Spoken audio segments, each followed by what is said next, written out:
Boa noite. É com muita alegria e sob a égide do nosso Mestre Jesus que estamos iniciando nossas atividades de hoje. Sejam bem-vindos ao Núcleo Espírita Nosso Lar para mais uma noite de estudo. Convido nossa companheira Lilian para harmonizar o ambiente com a prece. Boa noite a todos. Então vamos iniciar a nossa prece e convido a todos para fazer o exercício de respiração. Respire fundo. Solte o ar devagar, porque assim a gente vai acalmando o nosso coração, a nossa mente. Vamos elevar o pensamento a Deus, a Jesus e Maria, nossa mãe. E juntos aqui, com os nossos amados anjos da guarda, vamos nos fortalecer dessa energia maravilhosa que Deus emana para cada um de nós. E essa energia é uma luz intensa sobre nossas cabeças. E ela flui sobre o nosso corpo físico e espiritual. Esteja bem em elevação. Peça a Deus neste momento a cura espiritual, a cura do bem-estar, da alegria de viver, agradecendo a oportunidade dessa nova reencarnação que estamos aqui no planeta Terra, a nossa escola da vida. Sinta a presença de Jesus em seus corações e permaneçam com ela, levando para os nossos entes amados, nossos queridos irmãos de jornada, essa mesma energia maravilhosa, aqueles que precisam, que estão distante de cada um de nós, que não conhecemos, que estão em presídios, hospitais, enfim, Senhor, somos muitos, muitos irmãos, estamos em aprendizado e pedimos a você, Senhor Jesus, permaneça conosco nessa luz intensa, nesse caminho de flores que você nos ensinou. Que a paz e o amor de Jesus esteja no coração de todos. Que assim seja. Nossas palestras são inspiradas no livro Vinha de Luz e o assunto de hoje é relativo ao capítulo 103, cujo título é Perante a Multidão, e que está em Atos, capítulo 2, versículo 13.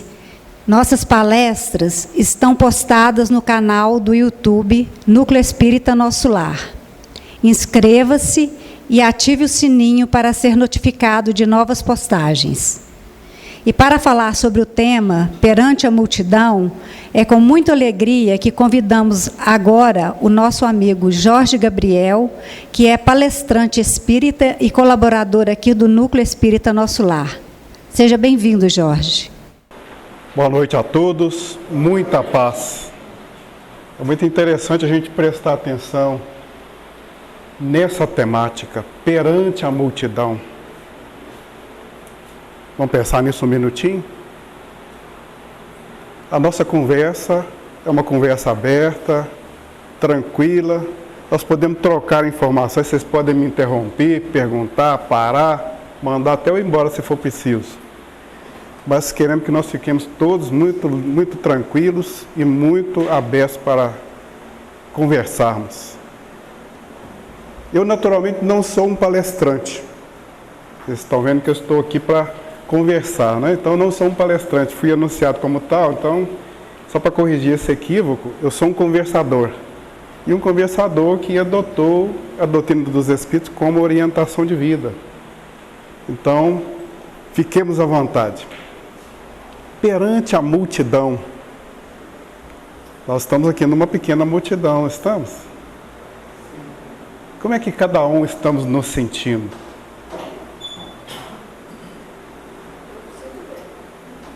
sentindo bem? Oba! Estamos tranquilos? Estamos acolhidos? É mais ou menos isso que Jesus preparou para os discípulos, os seus seguidores, de um modo geral, que somos nós, né? Que adotamos o cristianismo como orientação de vida. Foi exatamente isso, um ambiente assim, que nós pudéssemos estar todos juntos e trocando emoções, sentimentos, trocando energias, trocando experiências. Por isso que ele falou nesse pedaço, né, do Evangelho. Emmanuel vem trazendo essa reflexão, dando esse título de perante a multidão. Nós estaremos sempre perante multidões. Não é verdade? Você levanta de manhã, você olha no espelho, quantos você vê? Eu tenho dia que eu vejo uns 500, eu fico lá querendo saber qual que eu vou escolher. Então a gente já levanta enfrentando a multidão que estamos carregando.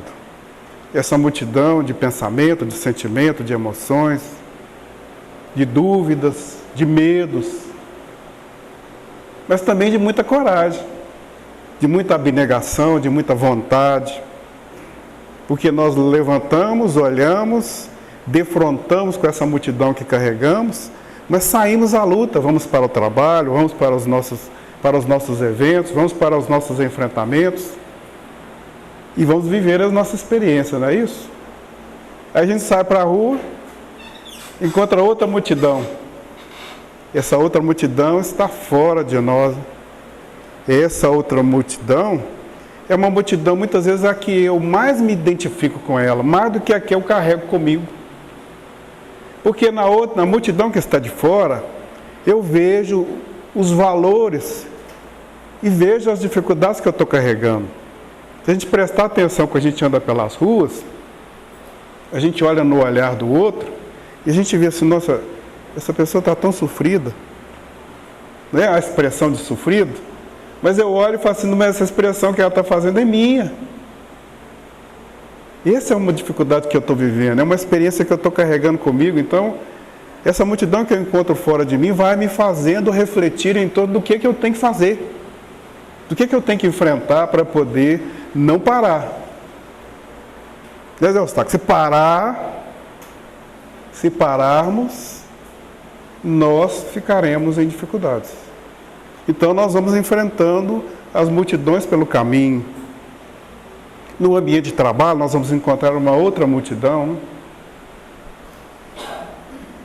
E Jesus propõe, quando ele vai nos chamar para essa reflexão através de Emmanuel, que nós tenhamos essa preocupação de ver essa multidão que somos, essa multidão que encontramos, essa multidão com a qual trocamos as nossas impressões.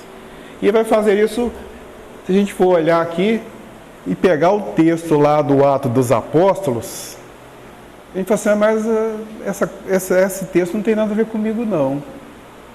Mas vamos pensar um pouco. Lá está dizendo o seguinte, que depois que Jesus foi crucificado, ascendeu aos céus, antes disso ele havia proposto aos discípulos que eles não se dispersassem, que eles não se espalhassem e que não desanimassem, porque de alguma maneira eles estariam amparados, porque Jesus mandaria o Espírito Santo, né, que a gente ouve falar tanto, na doutrina dos Espíritos, o Espírito de verdade, que viria os aconselhar e os acalentar. E eles estavam de fato amedrontados, porque uma vez que Jesus foi crucificado, pensa bem, se o líder é crucificado, todos seriam, né? Não é verdade? Então eles estavam de alguma maneira acovardados naquele momento, no sentido de resguardar a sua integridade física, emocional, a sua segurança, porque não estavam ainda entendendo, propriamente dito, qual era o projeto que Jesus havia deixado à mão deles. Embora Jesus tivesse pregado, ensinado, orientado, deixado recomendações, o entendimento ainda não era muito pleno. E não era pleno até porque não se sabia o que fazer. Eles ficaram lá esperando. Esperaram quantos dias? Esperaram por 50 dias, que conta-se que da morte de Jesus até o momento em que ocorre esse momento que nós estamos falando dele, né, da multidão, ocorreram 50 dias, que é o chamado período da Pentecostes. Esse período é um período que na antiguidade dos hebreus se comemoravam a festa das colheitas, que na nossa orientação não tem um propósito tão específico. Mas para eles tinha um valor muito grande, porque naquele momento em que se reunia para o Pentecostes, vinham pessoas de todos os lugares e reunia-se uma grande multidão na cidade de Jerusalém, ao redor do templo ali. Então eles estavam ali esperando que esse momento, o que ia acontecer nesse momento. Era uma surpresa, né? De alguma maneira, para eles era uma surpresa. Quando eles estavam na praça, a multidão ali presente, viu-se cair sobre eles, né? Descer sobre eles aquela língua de fogo, que fala o Atos dos Apóstolos nesse capítulo 2, e que eles foram então preenchidos do Espírito. E o Atos dos Apóstolos lembra, nas anotações do evangelista Lucas, que esse momento era um momento que já havia sido previsto lá no Antigo Testamento, no livro de Joel, quando ele falou que os jovens iriam ter sonhos, que os jovens iam profetizar, que os velhos iam profetizar, e que os jovens teriam sonhos, e que se iriam falar em línguas, e que haveriam manifestações extraordinárias. Foi nesse momento em que houve na nossa história registro do cristianismo as primeiras manifestações em que os seus seguidores começaram a ser inspirados. Inspirados por quem? Pelos Espíritos que manifestaram ali, que se apresentaram ali. E quando eles se apresentaram, eles começaram a falar na língua, na linguagem, na fala daquelas pessoas que estavam ali, das várias pessoas estrangeiras que ali se apresentavam. Havia uma multidão de pessoas de vários lugares e com vários idiomas. E os discípulos que receberam esse dom do Espírito, que receberam essa oportunidade de serem instrumentos para a comunicação, receberam também a possibilidade de comunicar em várias línguas e falavam com todos, e todos entendiam plenamente o que eles estavam dizendo. E foi a partir daí que começou-se então a pregação em torno do Evangelho, e o Evangelho começou a ser difundido de forma clara, que eles começaram a entender que a partir daí eles estavam orientados, estavam seguros. E nós estamos? Nós estamos seguros? Nós estamos orientados? Não. Quem acredita que não? Levante a mão, por favor. Quem acredita que sim?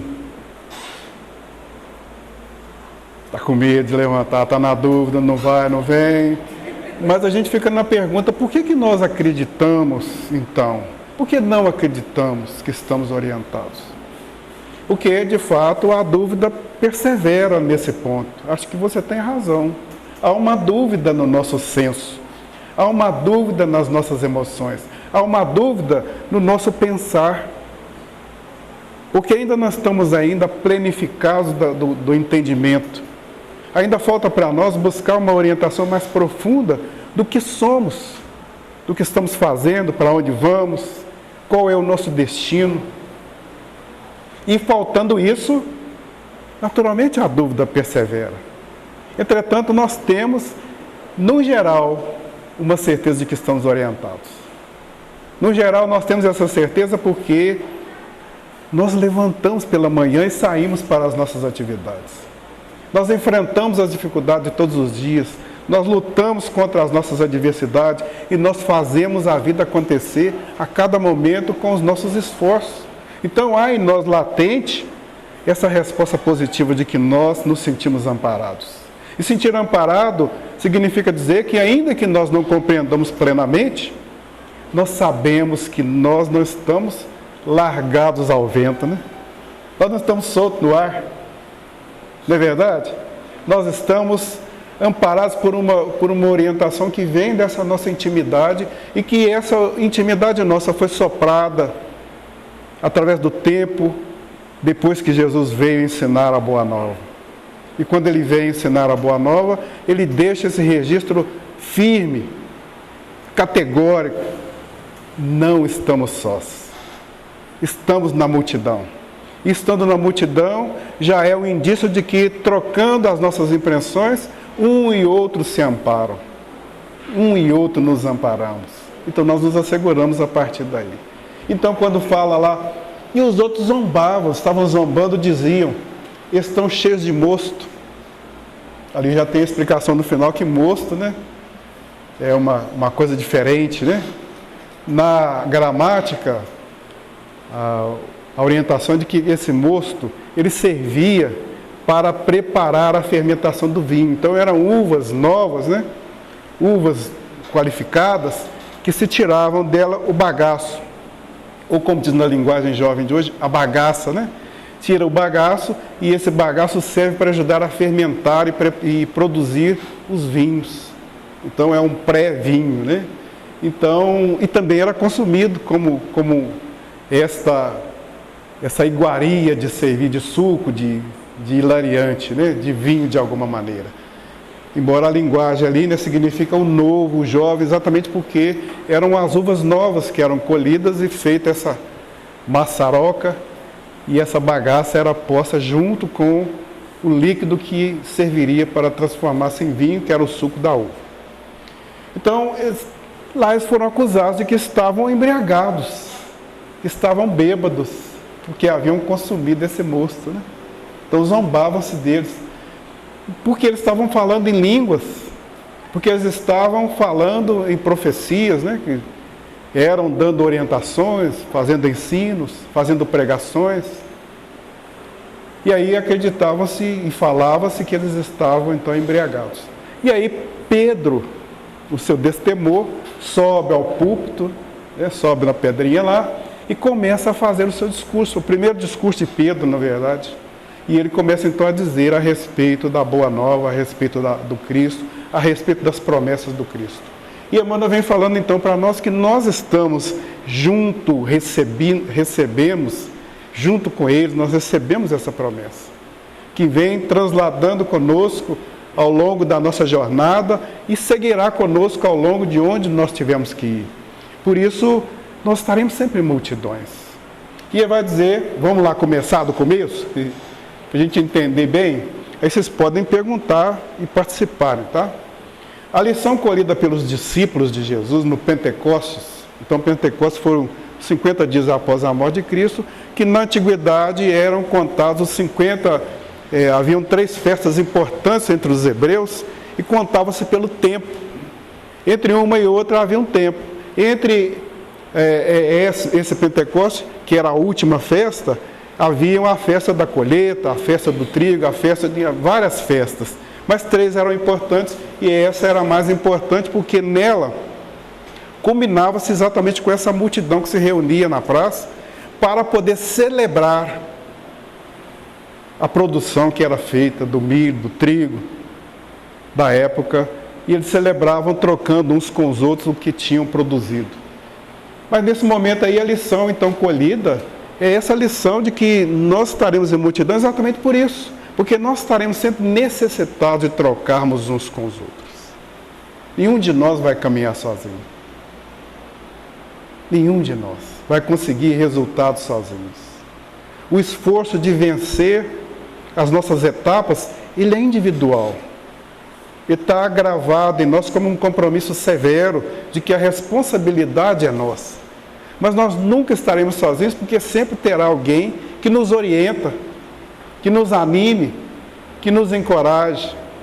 Da mesma forma que também haverão aqueles que vão nos tentar intimidar, tentar nos impedir, tentar nos dificultar a jornada. E esses segundos são mais propriamente dito esses que estavam lá zombando. que são aqueles que, não tendo ainda assimilado para si mesmo, não tendo ainda enchido-se de orientação, não tendo ainda aproveitado as ocasiões, não compreendem a solução que os outros apresentam. Não inserem-se na proposta de servir, não inserem-se na proposta de atender e não inserem-se na proposta de acompanhar. E aí ficam quase sempre na zombaria. Alguém aqui já foi criticado? Não, nunca. Meu Deus, mas é a coisa mais comum.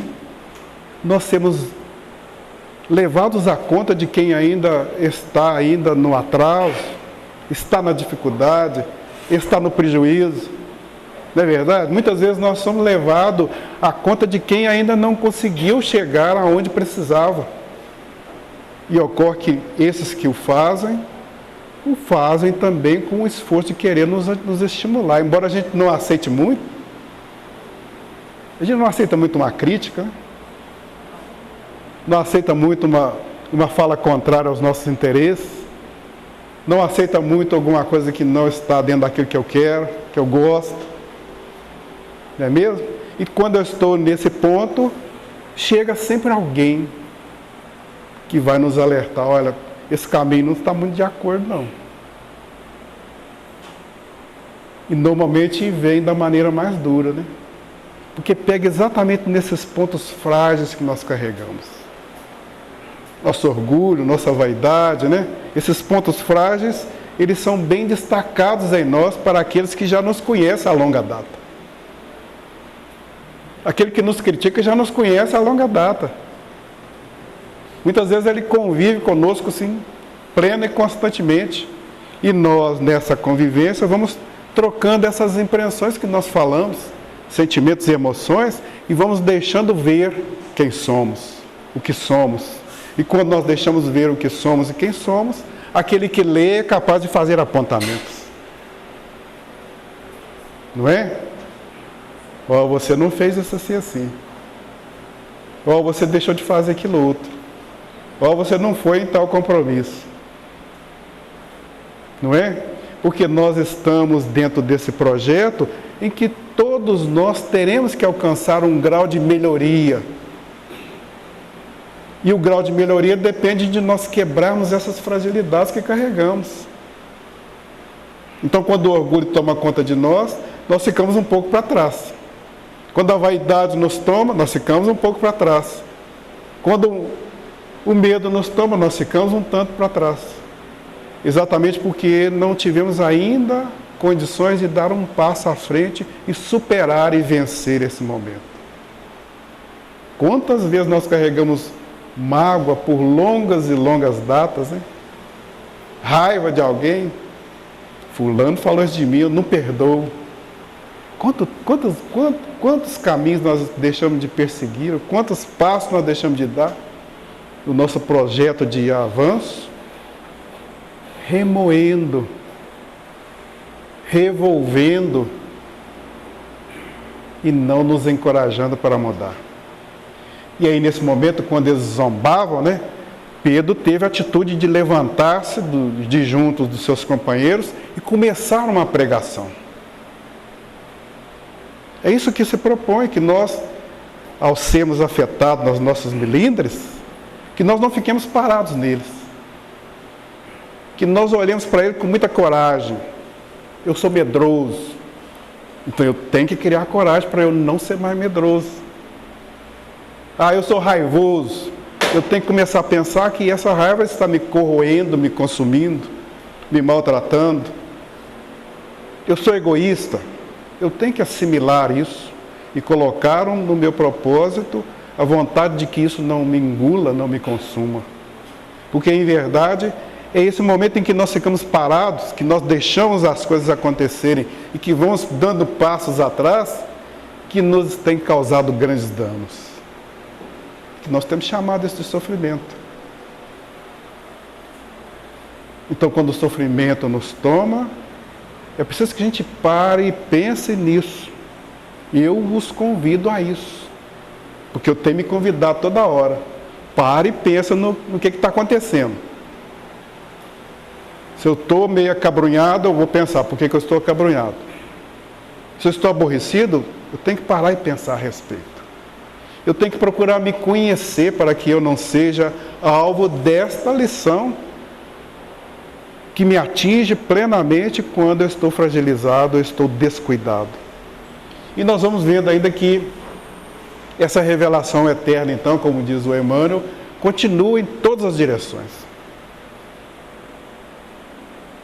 Esses dias para trás eu encontrei um companheiro e falei, eu vou mudar dessa cidade porque aqui só trouxe sofrimento para mim.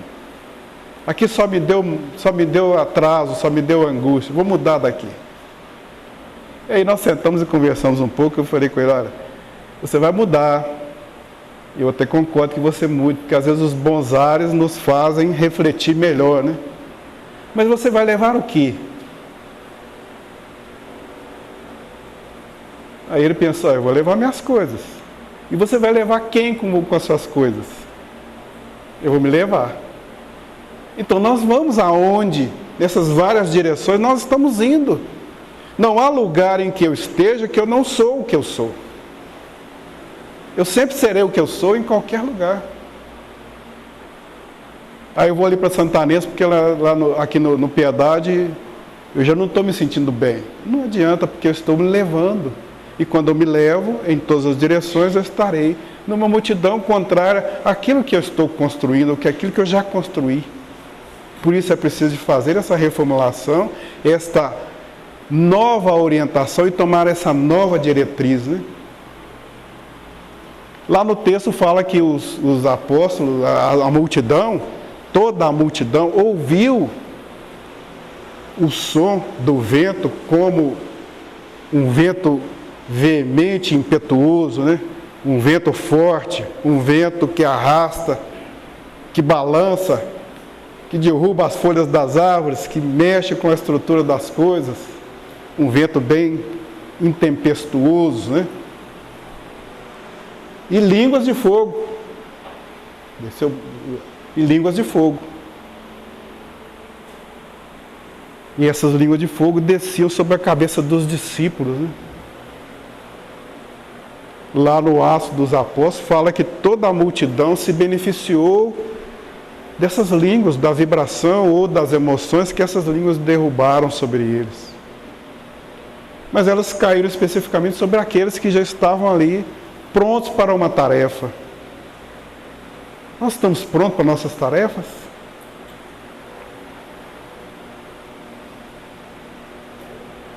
É a pergunta que eu estou fazendo para mim mesmo. Nós estamos prontos para a nossa tarefa? E qual é a sua tarefa? Então nós estamos numa tempestade íntima de dúvidas, de dificuldades que nós não sabemos resolvê-las. E essas dificuldades intempestuosas, como esse vento, elas nos arrastam para todos os lados. E nos incomodam exatamente porque nós não sabemos o que fazer. Então, para ficarmos prontos, é preciso que eu tenha essa disposição de sair dessa tempestade. Essa disposição de me separar daquilo que me carrega para um lado que eu não queira ir. Porque nós sempre seremos levados para onde nós não queremos ir. Então é preciso que por mais que eu vá, eu tenha um esforço de voltar para uma orientação de que eu saia desse ciclo, de ser arrastado. E tenha a oportunidade de refletir em torno do que, para onde eu vou? Estou pronto? O que eu quero? Estou pronto? Como que eu quero? Eu estou pronto? Porque vez ou outra nós estamos buscando muitas coisas. Vez ou outra nós estamos nos preenchendo de valores, de orientações aos quais não nos dignifica, não nos engrandece, não nos valoriza. E nós vamos buscando orientações muitas vezes que ficam nos sobrecarregando, e esse sobrecarregamento nos faz ficar impedido de ver se nós estamos prontos. Então é preciso de nós nos separarmos nesses momentos em que a multidão que somos começa a revolver-se como esse vento forte, se apazigue um pouco. E que nós, abstraídos dela, possamos olhar para dentro dela. Eu não vou resolver os meus problemas olhando para o problema do outro. Não é não? Ou vou? Não tem jeito, né? Da mesma forma que eu também não vou resolver o problema do outro. Então, ao olhar o problema do outro, eu tenho que tê-lo como referência para os problemas que eu carrego comigo. Se eu já tiver superado os meus, o outro naturalmente vai perceber e vai achar também para ele uma orientação para sair dos seus problemas. Mas o contrário não é possível.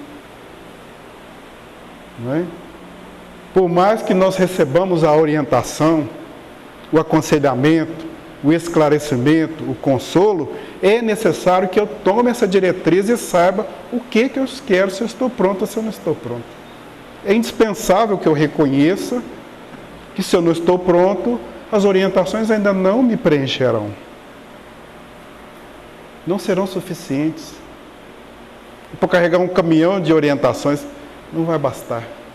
Então é preciso que eu tenha de mim mesmo o sentido para o qual eu estou lutando para achar essa solução. Saber o que eu quero? As expressões do Pentecostes dilatam-se por todos os lares, por todos os lados, por todos os países, embora as vibrações antagônicas das trevas. Então, o Pentecoste como um benefício que veio como esse vento para soprar e nos fazer a limpar das nossas limitações, estará disponível para nós em qualquer lugar que nós formos. Eu vou sair daqui e vou mudar lá para o Garcias. Lá também vai soprar esse vento favorável. Mas se eu estiver levando os ventos não favoráveis, eu vou encontrar as mesmas dificuldades que eu estou tendo aqui. Então é preciso que eu também faça esse entorno de renovação e faça com que, para qual o lugar, para onde eu tenha que ir, ou para que eu queira ir, que eu vá levando um novo ser. Um ser com propostas novas, com orientações novas, porque isso tudo está aberto para nós. Todos os dias nós estamos plenificados de oportunidade de mudança. Todos os dias é uma ocasião para mudar. E todo o tempo nós podemos mudar. Nós não somos obrigados a ir levando tudo na marra. Não precisa não. Nós podemos mudar a direção. Podemos mudar o nosso destino. Podemos fazer um novo ser que eu queira ser. Basta eu querer descobrir que orientação que eu estou vivendo nela. Aonde eu estou me encaixando. Todavia, para milhares de ouvintes e observadores, apenas funcionam alguns raros apóstolos encarregados de perseverarem a divina luz. Nós ainda entregamos nas mãos de uns ou de outros os nossos destinos. Quantas vezes nós responsabilizamos os outros pelas nossas fragilidades? Eu estou sofrendo porque o fulano me deixou. Eu estou sofrendo porque o fulano fez isso ou fez aquilo. Eu estou sofrendo porque o outro não fez ou deixou de fazer. Então nós vamos entregando os nossos destinos. E muitas vezes esses para os quais nós entregamos o nosso destino não são muitos, não são a multidão que possa efetivamente nos causar esses danos. Nós é que damos valor muito proeminente a esses caráteres, essas pessoas. E elas acabam sendo para nós aqueles que são os nossos algozes. Entretanto, por outro lado, nós vamos encontrar pessoas magníficas, abençoadas, libertas, que vão sentar conosco e com meia dúzia de palavras vão nos esclarecer e consolar. Porque a orientação não está fora de nós. Mas sempre haverá na multidão em que estamos alguém que nos cutucará esse ponto ou aquele que ou nos desperta para o avanço ou nos impede de fazer esse avanço. Cabe a nós a nossa escolha. Que lugar que eu queira ficar nessa multidão? Realmente, são inumeráveis aqueles que, consciente ou inconscientemente, recebem os benefícios da celeste revelação. Entretanto, não são poucos os zombadores de todos os tempos, dispostos à irreverência e à ironia diante da verdade. Gente, é um negócio danado isso. Na hora que a gente começa a dar uns passos assim firmes, né? Agora eu estou bem, agora eu estou seguro, agora eu estou... O que aparece? Parece quem? Tem uns que falam que é o demônio, o capeta, o diabo, né? Não é? Mas na verdade aparece um amigo muito importante, que é aquele que nos conhece. E porque ele nos conhece, ele não crê que nós estejamos dando passos realmente com aquela convicção. E quando eles percebem que nós não estamos convictos, eles passam a nos zombetear, passam a ironizar. Mas você, nós que somos espíritas, né? Chega em casa, acontece alguma coisa, mas você não é espírita? Você não é tão católico? Você não é tão evangélico? Você não é tão crente? Então são esses que muitas vezes aparecem, que são nossos amigos, sim. Que não são nossos adversários no sentido específico da palavra. Eles apenas estão apontando uma fragilidade que eu aí estou tentando esconder. Estou tentando evitar de enfrentar. E muitas vezes, quando eu acho que eu estou bem, eu só acho, né? Eu só acho. Eu ainda não estou convicto disso. Enquanto eu não estou convicto, eu estou sujeito a esses ventos, essas tempestades que vão soprando e nos tirando dessa nossa segurança que nós acreditamos que tínhamos. E aí vamos para esses, os leais seguidores do Mestre, estão embriagados e loucos. Então esses que zombam de nós, muitas vezes, eles sabendo das nossas fragilidades, eles não acreditando que nós queremos mudar, não nos encorajam. Muitas vezes eles até nos desanimam. Não é verdade? Muitas vezes nós até ficamos desanimados. Fulano fez uma crítica, o fulano fez um apontamento, o fulano falou uma palavra, e isso acaba sendo para mim um ponto de derrogada. E eu acabo ficando fragilizado. Mas esses que nós podemos seguir, estarão sempre prontos a nos receber. Nós temos muitos que nós podemos procurar francamente e plenamente, podemos buscá-los, podemos encontrá-los e podemos com eles trocar informações. Está aqui a Lília, pode sentar com a Lília aqui que vocês vão ver as palavras iluminadas que ela pode te oferecer. Né? Estamos nós todos aqui podendo trocar as nossas impressões, podendo todos nós oferecer uns para os outros o melhor que somos, o melhor que temos. Então a orientação, esses poucos que nos zombam, vão acabar perdendo a referência, vão acabar perdendo a relevância, porque nós estaremos agora buscando a nossa própria segurança. A questão é nós nos conhecermos. Nós já temos repetido aqui muitas vezes que Kardec pergunta para os espíritos, né, como é que nós podemos encontrar a solução para as nossas dificuldades? E eles respondem, conhece a ti mesmo. Então, nosso caminho é esse, é buscar nos conhecer. Aí alguns falam assim, mas a gente tem que passar uma vida inteira. Não, a gente pode começar mais cedo. Podemos começar na nossa juventude. Eu agora estou jovem, estou começando agora, então estou começando a entender isso.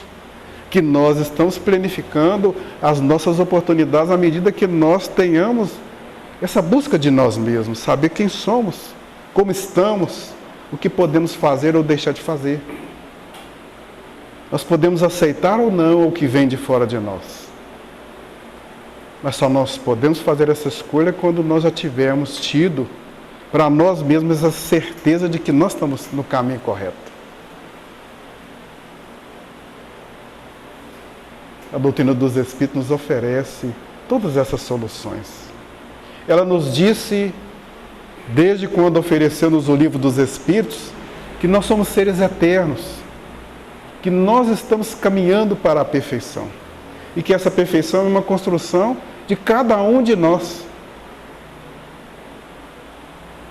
e que nós teremos a oportunidade de fazer e refazer os nossos caminhos sempre. Por isso sempre teremos esses que nos orientam e teremos sempre esses que nos zombam também. Porque enquanto nós não chegarmos à nossa segurança mesmo de fato, nós estaremos na dúvida. Nós estaremos na incerteza. Nós estaremos ainda querendo nos encontrar. Mas querendo nos encontrar significa dizer que nós não estamos desamparados. É muito importante a gente entender que essa proposta que está sendo colocada por Emmanuel, ela foi colocada quando Jesus estava ainda entre os seus discípulos. E disse para eles, olha, fiquem firmes, porque todos serão orientados. Todos serão esclarecidos e principalmente todos serão consolados. E que esse aconselhamento é para os tempos futuros, esses tempos que nós estamos agora. Nós estamos amparados, nós estamos acolhidos e nós estamos orientados. Nenhum de nós vai se perder. Nenhum de nós está entregue às traças, né? Antigamente a gente fala, você está entregue às traças, né? Porque a gente está na derrogada. Então quando a gente encontra os nossos amigos que caíram na dependência química, na dependência alcoólica, está jogado às traças, né? E na verdade não estamos. Muitas vezes quando nós estamos aí nesse ponto, nós estamos no momento mais importante, que é o momento da nossa introspecção, o momento de nós olharmos para dentro de nós. Muitas vezes nós não temos coragem de ver quem somos. Tem uma amiga nossa lá no Pará de Minas que fala assim, a gente tem dificuldade de olhar no espelho, porque se a gente olha muito tempo, a gente teme a pessoa que nós estamos vendo ali. E esse temor não é um temor do medo, é o temor do que essa pessoa poderia ser e não é, ou do que essa pessoa deveria ter deixado de ser e ainda continua sendo. Então esse temor que nós temos, essa dificuldade, essa dúvida, esse medo, essa angústia, são parte ainda do nosso projeto de evolução, de caminhada que nós estamos fazendo. E esse projeto de caminhada é um projeto de todo o tempo, constante. A cada minuto nós temos condições de chegar melhor. É indispensável não estranhar o assédio desses pobres inconscientes. Se te dispões efetivamente a servir ao Senhor da vida, não hesites. Eu já perdi onde é que eu estava aqui. Aí, estava embaixo. Na vida, tá. Vamos lá. Cercar-te-ão o trabalho, acusando-te de bêbado, criticar-te-ão-te as atitudes, chamando-te covarde, escutar-te-ão as palavras de amor, conservando a ironia na boca. Quantas vezes, hein, gente? E nós vamos falar para as pessoas coisas importantes, coisas libertadoras, esclarecedoras, e elas saem ainda mal satisfeitas, mal servidas, né? Mal aceitas. E esses são aqueles que está se falando ali, né? Que vão nos acusar. Quando você dá uma orientação, não, mas o que você está falando é uma mentira muito grande. Isso que você está falando não é verdade. Porque ainda não entendido, não compreendido, não é capaz de assimilar. E por isso, a zombaria, a afronta, é o melhor descarte que se faz. Muitas vezes é uma forma de defesa que a pessoa utiliza-se dela. Uma defesa para se autoproteger das suas próprias fragilidades, que não consegue ver a partir do momento em que o outro lhe apresenta soluções. Nós estamos nesses dois parâmetros. Uma vez nós estamos ali, outra vez nós estamos de cá. Estamos ainda nesse caminho de acertos, né? Na dúvida do ser e não ser. Mas estamos a caminho.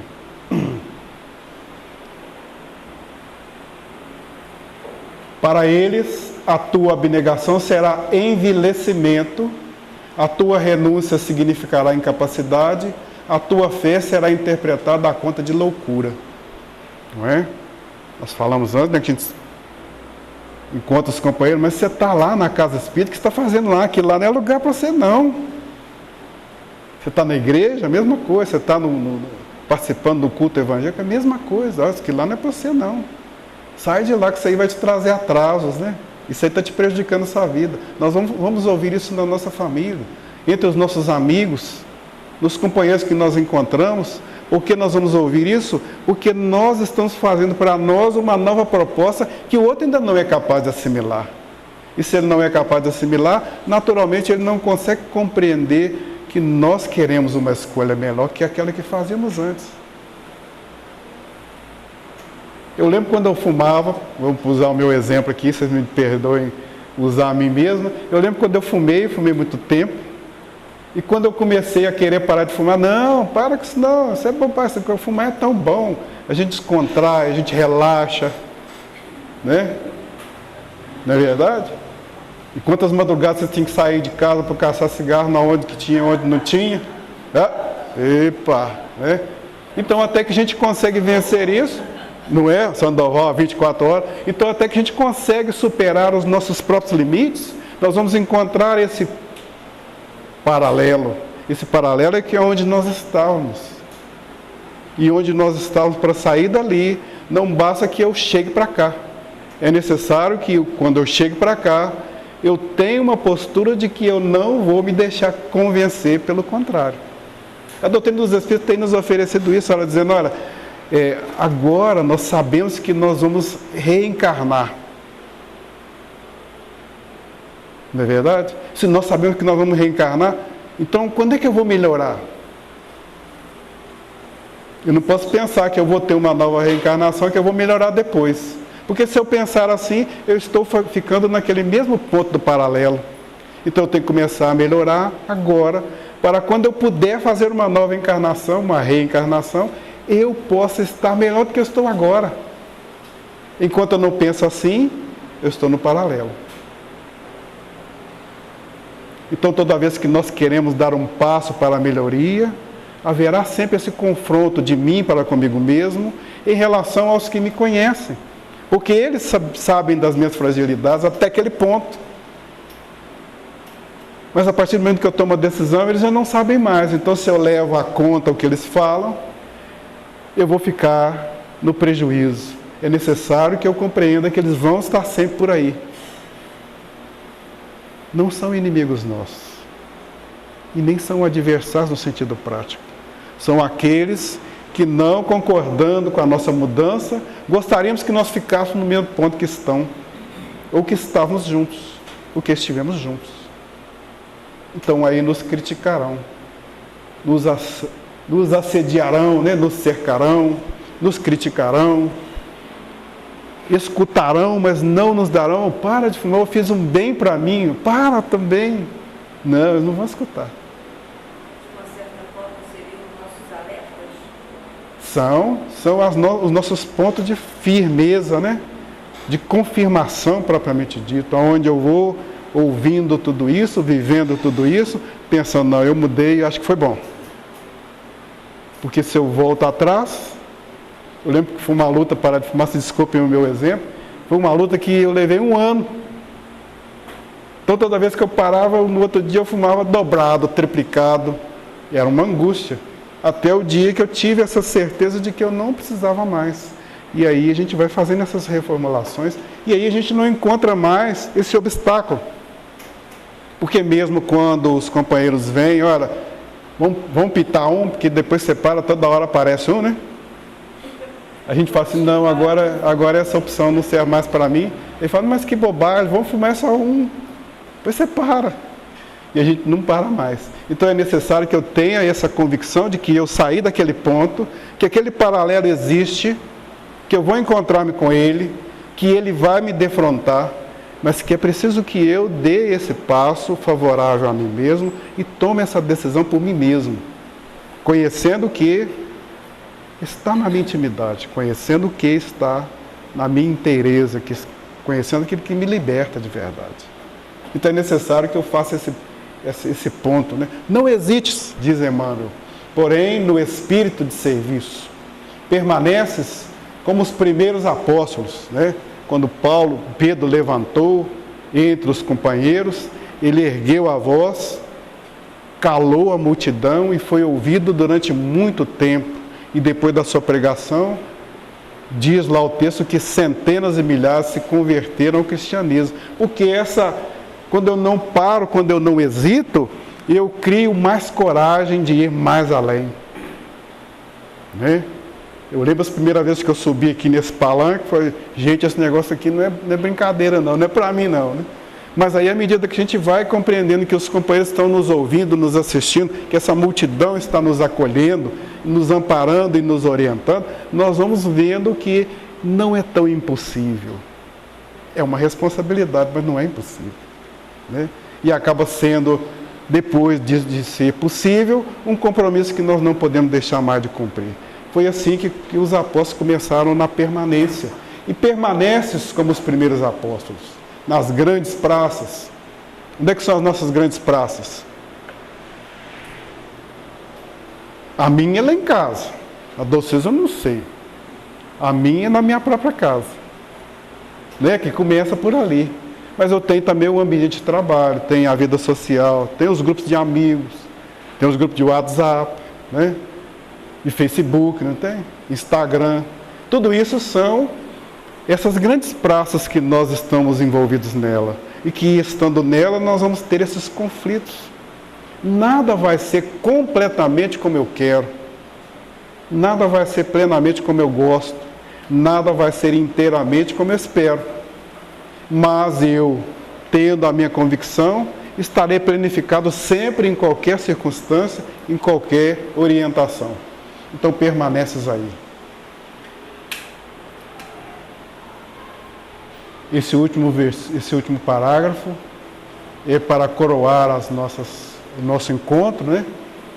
Aperfeiçoa as tuas qualidades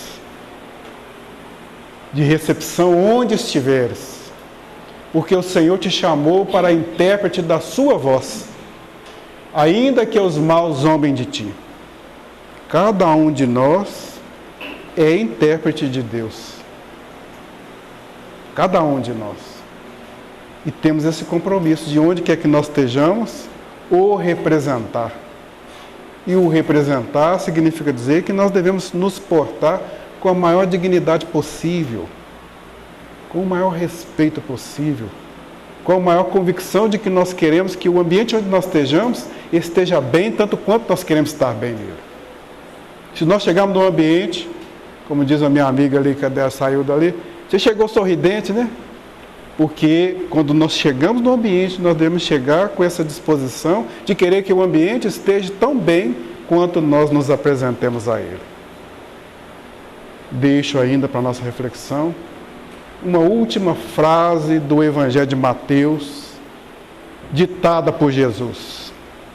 Eis que estarei convosco até o final dos tempos. Muito obrigado.